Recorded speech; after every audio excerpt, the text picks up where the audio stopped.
वो लोग कैसे काम करते, बहुत बारीकी से काम करते। पहले वो लोग जो है ना कुछ चार्ट पे भी मान लो खबर नहीं आने देते, क्योंकि वो भी फंस सकता है 25,000 करोड़ वाला, अगर उसकी थीसिस में दम नहीं है तो, उसकी रिसर्च में दम नहीं, क्योंकि जो 10,000 करोड़ वाला आदमी इंपॉर्टेंट टॉपिक है। ये टॉपिक आपको जो है ना कहीं यूट्यूब जो नहीं मिलेगा, ये आया है अनुभव से आया है, ठीक है ना। तो मैंने 10 साल में जो काम किया है, कुछ अनुभव हुए हैं। कल उसके बारे में हम लोगों ने डिस्कस किया था, एक हमारी जो पुरानी बैच है उन लोगों की बैच में डिस्कस किया था, लेकिन कुछ और भी चीज़ें हैं जो मैं इस क्लास के अंदर डिस्कस करना चाहूँगा कि क्या होता है मार्केट के अंदर। देखो, हम लोगों ने मार्केट में 2-3 चीज़ें सीखी है पूरी जर्नी के अंदर। कि पहला, मार्केट में हमें ये सीखा है कि इस मार्केट के अंदर नेटवर्क जो होता है वो बहुत इंपॉर्टेंट होता है। अब नेटवर्क, दो तरह के नेटवर्क होते हैं। पहला नेटवर्क होता है नॉलेज का नेटवर्क, कि जिसके पास बहुत ही बढ़िया नॉलेज है, बहुत ही बढ़िया डेटा है, बहुत ही बड़ी टेक्नोलॉजी है, ठीक है ना, यानी कि उसके पास बहुत ही बढ़िया रिसर्च और इनसाइट। दूसरा नेटवर्क होता है कि उस चीज़ के ऊपर दाव लगाने वाले लोग, यानी कि अगर मान लो कि जैसे हमारे पास, मान लो आपको पता है कि भाविक भाई जैसे लोग बहुत ज़्यादा रिसर्च करते हैं, ठीक है ना, तो उनकी रिसर्च जो होती है, उनके ऊपर दाव लगाने वाले जो पैसे होते हैं वो बहुत बड़ी साइज़ में पैसे होते हैं। और वो जो पैसा जो लगाता है दाव, उनको भी मार्केट का बड़ा एक्सपीरियंस होता है, नॉलेज होता है, तो जब ये रिसर्च और ये बड़ा पैसा जब मिलता है ना, तब हम उसको बोलते हैं कि कुछ ना कुछ एक्यूमुलेशन की प्रोसेस स्टार्ट हो सकती है, ठीक है ना। तो अगर मान लो कि मार्केट में आपको पता है कि साइकिल से, इकोनॉमिक से, ठीक है ना, सिचुएशंस चेंज होती रहती है, इंटरेस्ट रेट्स चेंज होते हैं, महंगाई चेंज होती है, कंपनी के रिजल्ट्स आते हैं, पूरे वर्ल्ड में जो है ना सारे जो जियो पॉलिटिकल चेंजेस होते रहते हैं। उस सिचुएशन के अंदर अगर मान लो कुछ ना कुछ, फॉर एग्जाम्पल, सिचुएशन क्रिएट होती है और वहाँ से कुछ अपॉर्चुनिटी क्रिएट हो रही है अगले 1-2 साल में, अगले 5 साल में, अगले 6 महीने में, अगले 15 दिन के अंदर, तो वो अपॉर्चुनिटी जो होती है वो क्या है, उसको हम लोग रिसर्च बोलते हैं, जो है इस मार्केट के बड़े जानकार लोग करते हैं। और उस रिसर्च के ऊपर जो दाव लगाने वाले लोग होते हैं, जिसके पास बहुत बड़ा पैसा होता है, चाहे वो इंस्टीट्यूशंस भी हो सकते हैं, चाहे वो बड़े HNI भी हो सकते हैं, चाहे वो झुंझुन वाला टाइप के लोग भी हो सकते हैं, उनकी पूरा कार्टेल ग्रुप भी हो सकता है, ठीक है ना। तो वो होता है, तो वो क्या करते हैं, पहले मान लो उनका जो प्रोसेस होता है क्या होता है, हम उस प्रोसेस को समझते हैं कि वो लोग कैसे काम करते हैं। तो उन लोगों की अलग अलग लेयर्स होती है, ठीक है ना। अब मान लो कि पहला जो है, उसको यहाँ पे मैंने 2 ट्रायंगल रखे हुए, ठीक है ना, उसमें यानी A का मतलब हुआ है एक्यूमुलेशन, ठीक है ना, और D का मतलब होता है डिस्ट्रीब्यूशन। अब यहाँ पे मैंने M लिखा हुआ है, M का मतलब होता है माइनॉरिटीज, यानी कि स्मार्टेस्ट पीपल, और C का मतलब होता है क्राउड, ठीक है ना। अभी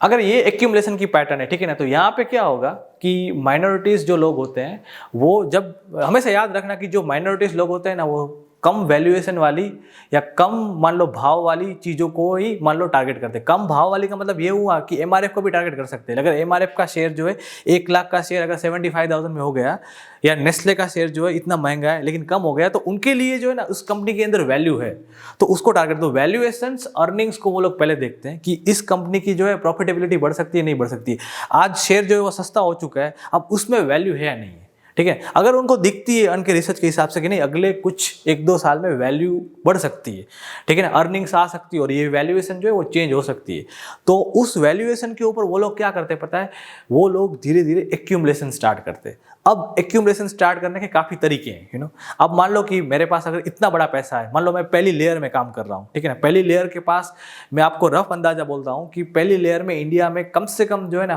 50,000 करोड़ से स्टार्ट होता है। जो फर्स्ट लेयर वाले जो भी होते हैं ना, 25,000 से 50,000 करोड़ की रेंज में आते हैं, चाहे वो इंस्टीट्यूशंस हो सकते हैं, चाहे वो FI हो सकते हैं, उन लोगों का उस साइज का पोर्टफोलियो होता है, वो उस तरह की जो है ना इंटेलिजेंस में काम करते हैं। तो पहले वो लोग किसी को नहीं बताएंगे कि मेरे पास ये शानदार रिसर्च है और मैं बाय कर रहा हूँ, किसी को नहीं बताएंगे, क्योंकि वो अगर बताएंगे तो भाव बढ़ जाएंगे, भाव बढ़ जाएंगे तो उनकी जो एवरेज परचेस प्राइस है वो बहुत खराब आएगी। तो इतने तो वो बेवकूफ़ है नहीं, ठीक है ना, उतना बड़ा मान लो कि 25,000 करोड़ का जो पोर्टफोलियो के बैठा है, तो इंटेलिजेंस भी उसकी इतनी होगी। तो वो क्या करते हैं कि धीरे धीरे मार्केट के अंदर जो है ना शेयर्स को बाय करना स्टार्ट करते हैं। तो बाय करने के लिए मैंने आपको पहले बताया था कि कुछ ब्रोकर्स होते हैं जो इंस्टीट्यूशनल ब्रोकर होते हैं, या खुद के मान लो इवन डीलर्स भी होते हैं। तो उनका काम ये होता है कि वो लोग जो है ना अपने डीलर को इंस्ट्रक्शन दे देते हैं कि आज मुझे ना 2 करोड़ का इसका शेयर लेना है, इस सेक्टर में जाना है, ठीक है ना, रोज़ मेरे पास 2 करोड़ की लिमिट है, तो जब भी शेयर नीचे आता है या VWAP से नीचे आता है तो मैं उसको लेके जाऊँगा। तो पहला तरीका होता है कि ये स्टैंडर्ड तरीका होता है कि साइलेंटली, चुपके से मैं ये सारे शेयर ले रहा हूँ, ठीक है ना। दूसरा तरीका ये होता है कि मैं एल्गोरिदम बना देता हूँ। अल्गोरिदम में कुछ कोड लिख देता हूँ कि कोड के अंदर लिखा हुआ है कि भाई ये जो शेयर्स जो है जब डे लो पे आ जाए या 52 वीक लो पे आ जाए या मान लो अपनी RSI की 30 की रेंज पे आ जाए या 60 मिनट के चार्ट में RSI का उसका 20 का हो जाए, ऐसे कुछ मैं कोड बना देता हूँ। यानी कि ओवरसोल्ड के लेवल्स, ओवरसोल्ड के लेवल अगर मुझे मिल जाते हैं तो ऐसा जो है मेरा अल्गो मुझे बोल देगा कि भाई ये शेयर आ जाए तुम ले लो, तो वो लोग शेयर ले लेते हैं। तो वो दूसरा तरीका हुआ एक्यूमुलेशन करने का। फिर एक तीसरा तरीका है एक्यूमुलेशन करने का कि अगर मान लो मुझे कोई शेयर मिल नहीं रहे हैं, अब मान लो किसी के पास होल्डिंग पड़ी हुई है, अब वो बेच नहीं रहा है, तो उसको डराओ। तो डराने के लिए आप टीवी का इस्तेमाल कर सकते हो, आप लोग सोशल मीडिया का इस्तेमाल कर सकते हो। तो ये तीसरा स्टैंडर्ड तरीका है कि उसको डरा के उसके शेयर ले लो, वोलेटिलिटी करो, डराओ, इस तरीके से शेयर ले लो। चौथा तरीका ये होता है कि कोई रिटेल प्लेटफॉर्म है बड़ा, जहाँ पे रिटेल लोग ट्रेडिंग करते हैं, तो उनके स्टॉप लॉसेस जहाँ पे होते हैं उसको हंट कर लो आप आराम से, और उनके साथ जो है अपना जो इंट्राडे में कोई लोग लॉन्ग करके बैठे हैं, उनके स्टॉप लॉस नीचे पड़े हुए, तो उसको हंट करवा दो बड़ी कैंडल बना के, और उनका सारा माल जो अपन ले लो नीचे, ठीक है ना। तो ये 4-5 तरीके हो गए। कुछ और तरीके जो मैंने अभी रिसेंटली सीखे हैं कि वो लोग कैसे काम करते, कितनी बारीकी से काम करते हैं। मैं अभी रिसेंटली मान लो कुछ ऐसे लोगों के नेटवर्क में आया, तो उन्होंने कुछ चीज़ें जो है शेयर की जो कमाल की थी, मैंने कभी मान लो इस लेवल का कभी सोचा भी नहीं था। उन्होंने बताया कि इसमें जो है ना लेयर बाय लेयर काम होता है कि पहले 25,000 करोड़ वाले लोग हैं, ठीक है ना, उसके नीचे जो है 10,000 करोड़ के लोग होते हैं, तो और उसके नीचे 500,000 करोड़ वाले लोग होते हैं, और इसके नीचे जो 50, 40,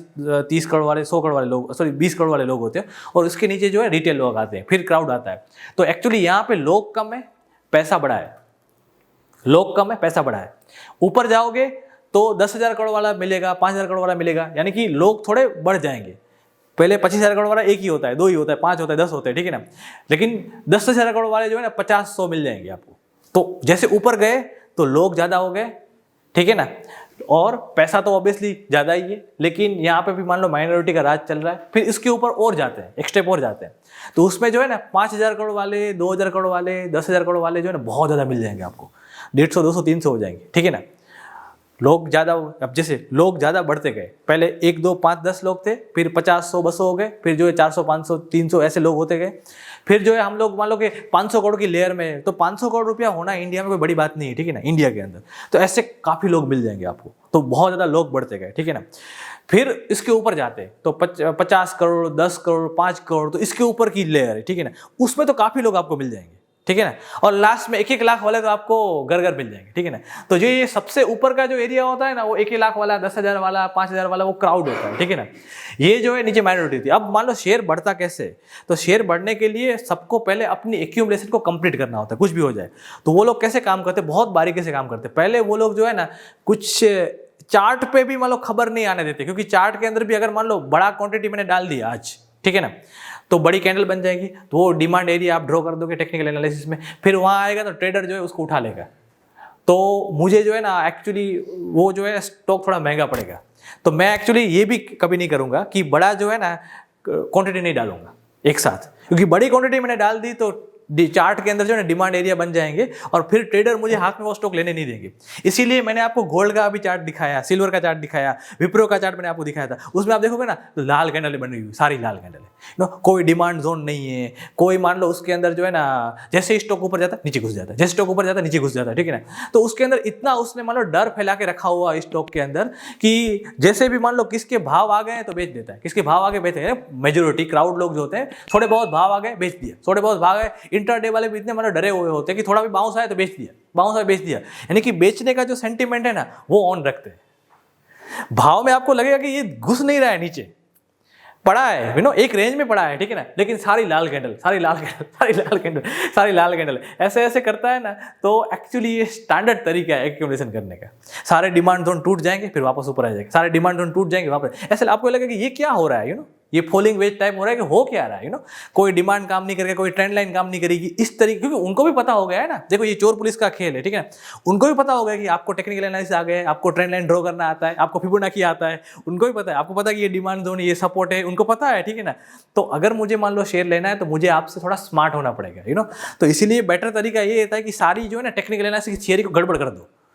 डिमांड जोन को तोड़ दो, फिबोनाची को तोड़ दो। तो हमें ऐसे एरिया को आइडेंटिफाई करना होता है कि चार्ट में अगर आपको ऐसा दिख रहा है कि हाँ इस तरह की चीज़ें हो रही है तो ये बेटर है। पर फिर क्या है कि मतलब माइनॉरिटी लोगों ने माल पकड़ लिया, उसकी एक्यूमुलेशन स्टार्ट हो गई, फिर वो लोग क्या करते हैं, सिलेक्टिव लोगों को इन्फॉर्मेशन देते हैं। तो ऑब्वियसली मान लो कि 25,000 करोड़ वाला आदमी है तो उनके साथ जो है 10,000 करोड़ वाला तो बैठता होगा, हम और आप उसके साथ में नहीं बैठते होंगे ना, ठीक है ना। तो 25,000 करोड़ वाले को ये पूरा थीसिस समझाता है, अपनी रिसर्च रिपोर्ट को समझाता है कि भाई इसके अंदर दम है, उसको कन्विंस करता है। लेकिन आपको एक बात और याद रखना है कि वो भी फंस सकता है 25,000 करोड़ वाला, अगर उसकी थीसिस में दम नहीं है तो, उसकी रिसर्च में दम नहीं, क्योंकि जो 10,000 करोड़ वाला आदमी है वो बेवकूफ़ नहीं है, वो गहराई में जाएगा रिसर्च की, क्योंकि उसको भी पता है कि मुझे जो है ना 10% माल महंगा मिलने वाला है। लेकिन वो उन चीज़ की गहराई में जाएगा और वो वेरीफाई करेगा, और जैसे ही वेरीफाई होता है तो वो जो है अपना एक्यूमुलेशन स्टार्ट करेगा, तो ऊपर का एक्यूमुलेशन स्टार्ट वो करेगा, ठीक है ना। और उसमें लोग ज़्यादा हैं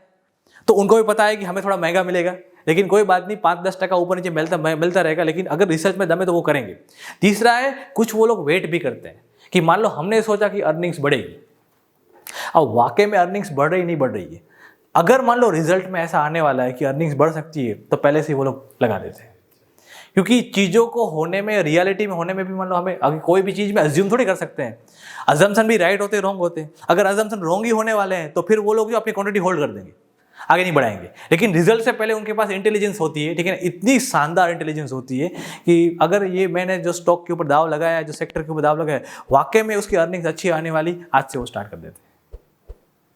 लेना, क्योंकि वो 10,000 करोड़ वाले की इंटेलिजेंस है, वो इतना होशियार है, उसका नेटवर्क है, ठीक है ना, वो वहां से जो है लेके जाता है, ठीक है। अर्निंग्स अच्छी आई, गैप अप हुआ, जैसे इन्फोसिस की तरह, तो उसने भी मान लो अपना खेल इन्फोसिस में आपने देख लिया कैसे फैला हुआ है, नीचे से ऑलरेडी इन्फोसिस में एक्यूमुलेशन हो रहा है, कब से,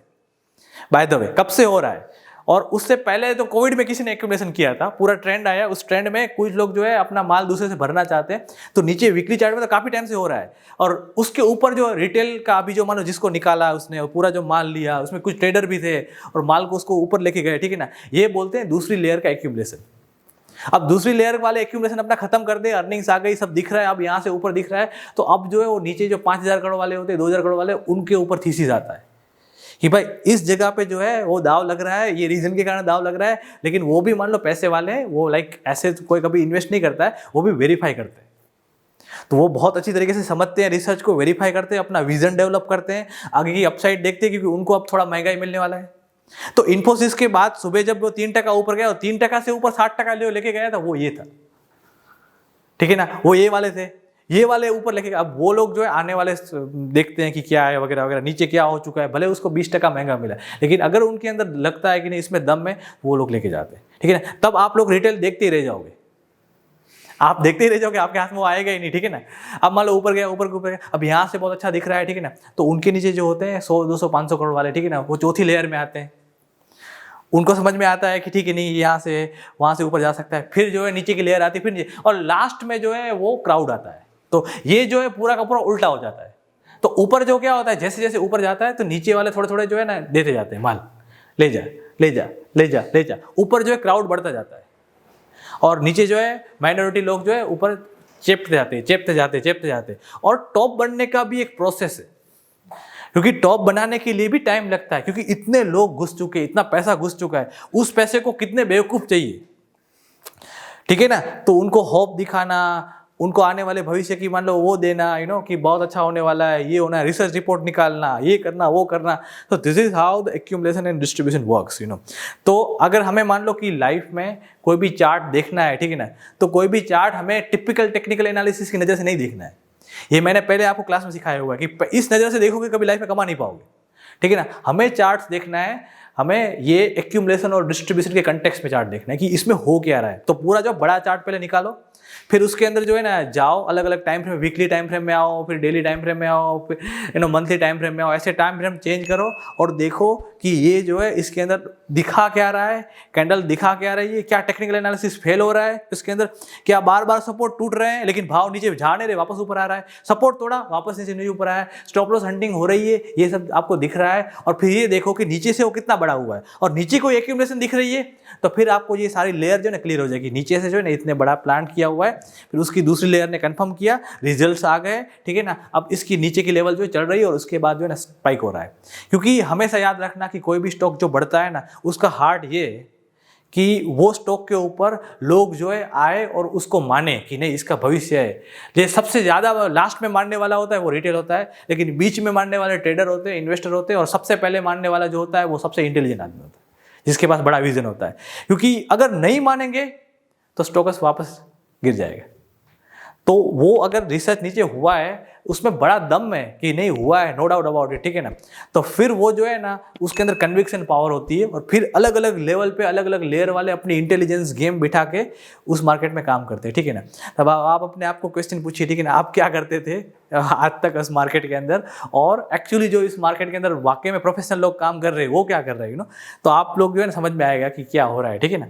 तो जब भी मान लो आप लोग मार्केट के अंदर काम करते हो, याद रखना हम आगे वाले दिनों में अंदर, आने वाले दिनों के अंदर हम लोग जब बात करेंगे, ठीक है ना, हम इसी चीज़ की बात करेंगे कि मार्केट दिखा क्या रही है और एक्चुअल में हो क्या रहा है, और नीचे से क्या होके आया है, कौन सा ये टाइम फ्रेम है, और पूरा पूरा वर्ल्ड में क्या सिनेरियो चल रहा है, और इस कंटेक्स्ट में आगे क्या हो सकता है।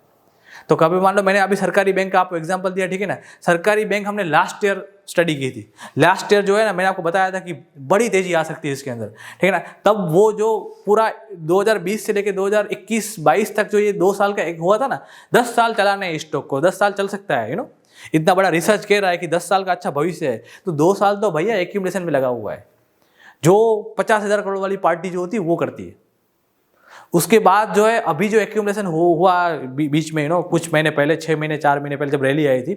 तब वो 10,000 करोड़ वाली पार्टी होगी, और अभी जो है मुझे इन्फॉर्मेशन दे रहे हैं वो 500 करोड़ वाले हैं कि बढ़ेगा, यू नो, ये होगा, यू नो। तो ये हमें पता है, चार्ट में हमें दिखता है, ठीक है ना। तो अभी जो है मिड स्टेज के अंदर है, अभी जो उसका जो 30% कंप्लीट हुआ है, 70% बाकी, अभी तो क्राउड आने वाला है। अभी आपसे भी बड़े लोग आएंगे, फिर 2-5 करोड़ वाले आएंगे, फिर 50 लाख वाले आएंगे, फिर 2 लाख वाले आएंगे, फिर 10,000 वाले आएंगे, ठीक है ना। कुछ 2-2 हज़ार में SIP चालू करेंगे टॉप के ऊपर, ठीक है ना। तो this is long way to go. तो बड़ा क्राउड अभी आने वाला है। तो डिमांड के कंटेक्स्ट में सोचो कि डिमांड कितनी आ रही है, नंबर ऑफ लोग हायर प्राइस के ऊपर बाय करना स्टार्ट करें या कोई भी प्राइस के ऊपर बाय स्टार्ट करना है, that is how the stock spikes up, ठीक है ना। तो मोमेंटम वहां से आती है, ठीक है। और कभी कभी मोमेंटम फास्ट आती है, उसका मतलब ये हुआ कि अभी जो है ना बड़े लोगों के पास टाइम नहीं। जैसे इन्फोसिस में लास्ट 2 मिनट में बड़ा स्पाइक आया था, तो पूरा दिन एक्यूमुलेट कर लिया और भी करना है, लेकिन अभी टाइम नहीं, 2 मिनट का, तो मार्केट प्राइस मार दिया और पूरा का पूरा ले लिया, ठीक है ना, क्योंकि इन्फॉर्मेशन मेरे पास पक्की थी। तो this is how the market work. तो आपको जो है ना टेक्निकल एनालिसिस में ऐसे सोचना है, ठीक है ना। बाकी की बातें जो है हम लोग क्लास में करेंगे। ओवरऑल ये मैंने 2 जो आपके लिए जो डायग्राम बताए हैं, उस डायग्राम का जो पूरा का पूरा जो मतलब है और उसका कंटेक्स्ट है और चार्ट में आपको कैसे देखना है, उसकी कैसे हमें प्रैक्टिस करना है, वो हम लोग आने वाले टाइम पे सीखेंगे। तब तक के लिए थैंक यू सो मच।